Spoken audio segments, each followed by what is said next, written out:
Welcome to the First Player Token Podcast, a short podcast for folks who enjoy playing board games with family and friends. I'm your host, Derek Bruff. In this episode, I have another family board game recommendation, Deep Sea Adventure.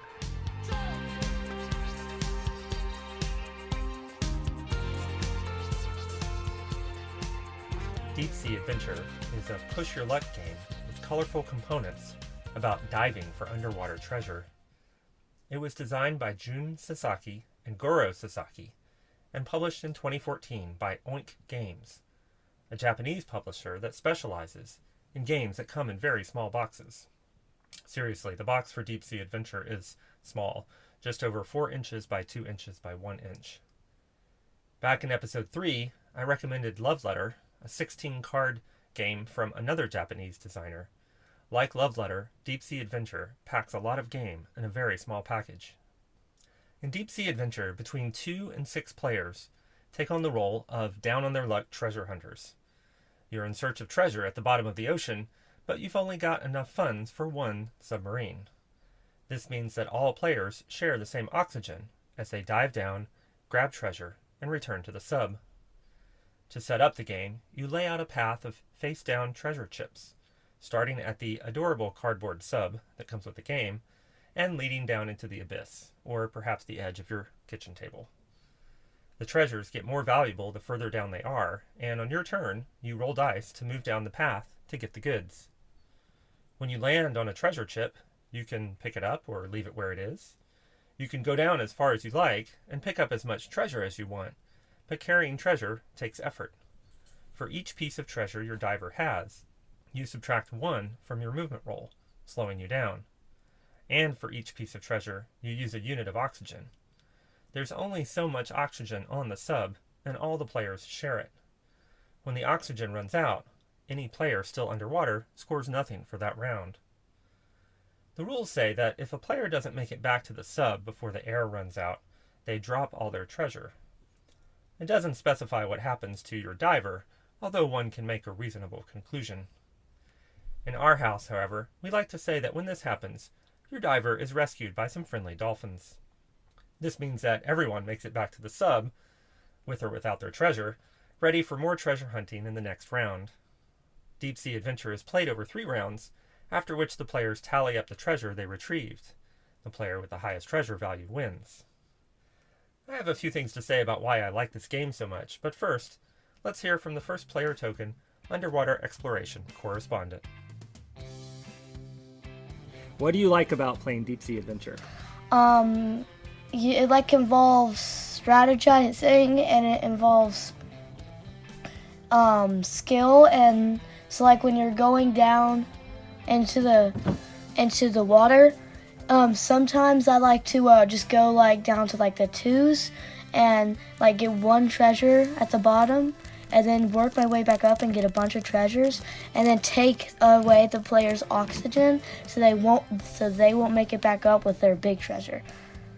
Is that a very friendly way to play? It's not friendly, but it's how you win. Yes.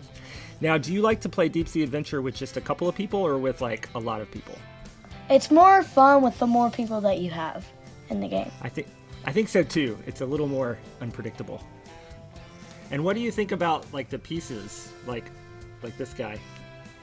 Well, that's pretty cool. I like how they have the little oxygen tanks and the diving helmets. I think it's really cute. So if you were, let's say you had a friend who wanted a new game to play, and you were going to recommend Deep Sea Adventure, what would you tell your friend about why they should play Deep Sea Adventure? The reason they should play Deep Sea Adventure, it's fun. It's competitive, and it's good for the whole family, and it's fun to play at any time. And you know what else I like about it?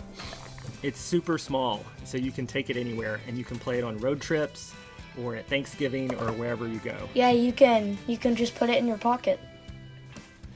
Well, thank you for being on our podcast and sharing your experiences with Deep Sea Adventure. You're welcome. That was my 9-year-old nephew, who loves a good pressure luck game like Deep Sea Adventure. One reason I love the game is that the choice you have to make each turn keep diving for more treasure, or head back to the sub, is a simple choice, but it's full of tension. If you keep diving, you might find yourself carrying too much treasure to make it back. But if you stick to the shallows, the treasure you collect won't be worth much. But the treasure only counts if your diver makes it back to the sub, so sometimes it's wise to turn around early, take what you can get, and hope that the other divers don't make it back to the sub. With that shared oxygen, your strategy depends a lot on the actions other players are taking. You've got to keep an eye on how much treasure they're picking up, while you decide when to head back to the sub. What's more, the tension builds from round to round. The treasure doesn't get replaced after each round, so as players pick up treasure in the early rounds, the path to the really valuable treasure gets shorter, so it's easier to score big points in the later rounds. And any treasure that players have to drop because they run out of oxygen, well, that treasure gets piled up at the bottom of the path, making for a very tempting target. All this makes for some tense, exciting rounds, and quite often a fairly dramatic conclusion to the game. I haven't said much about what the game looks like. For that, it's time for some color commentary with my wife, Emily.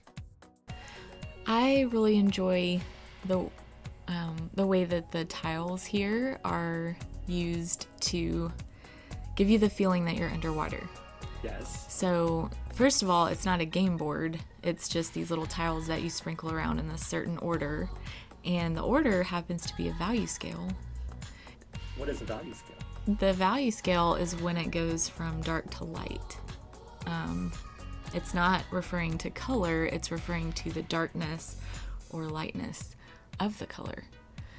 So in this game, the designers were really playful with immersing you in the experience of being on a submarine and diving down to get these treasures.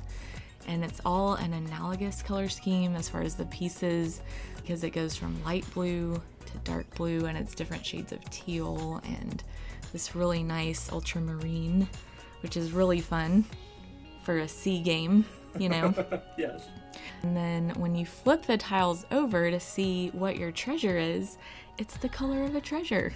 It's gold or silver, which is really satisfying, and actually maybe a little bit bronze. So yeah, and I even like how the little oxygen indicator is red, because it sort of plants this panic in you as you're watching the red get closer and closer to the bottom of the submarine, because you're really feeling like you're running out of oxygen. So it's a great playful way to use color in a game. Deep Sea Adventure is rated for ages 8 and up, but as with most family-friendly games, I think it's fine to play with younger players. There's no reading required, and very little math, mostly just adding and subtracting numbers between 1 and 3. Each turn consists of a couple of simple decisions. Pick up the treasure your diver lands on, or not, and turn around to go back to the sub, or not. This makes the game easy for kids to pick up.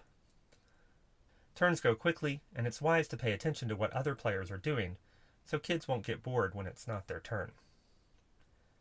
There's a fair amount of randomness with the dice rolling for movement, which I find helps with kids, since it keeps them competitive with adults. But the randomness might be frustrating for some younger players, who think they're on track to make it back to the sub, but then get some bad dice rolls. Also, new players often underestimate how fast the oxygen will go away, and they often play a little riskier than they should. It's rare in my experience for a new player to do well, but common for them to want to try again after their first game. Plan on playing Deep Sea Adventure twice when you teach it to new players. Playtime is maybe 20 to 30 minutes, depending on how impulsive your players are, so getting in 2 games in a row usually isn't hard. Deep Sea Adventure packs a lot of game in a small box. It handles up to 6 players, and it goes over well with all ages. My 80-something grandmother-in-law had fun with it at Thanksgiving the other year. All of that makes it great for bringing along to game nights or family gatherings. The game used to be a little hard to find in stores. I found it at the Vault of Madness, a fantastic game and comic book shop in Grand Rapids, Michigan. But it's now available in a slightly larger box at Target. I highly recommend picking it up.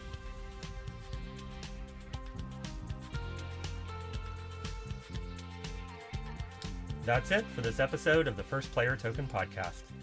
See the show notes for a link to my website, where you can find past episodes and see photos of Deep Sea Adventure. For more board game photos, follow me on Instagram or Twitter. See the show notes for links. I've been your host, Derek Bruff. Thanks for listening. Now it's time to play some games.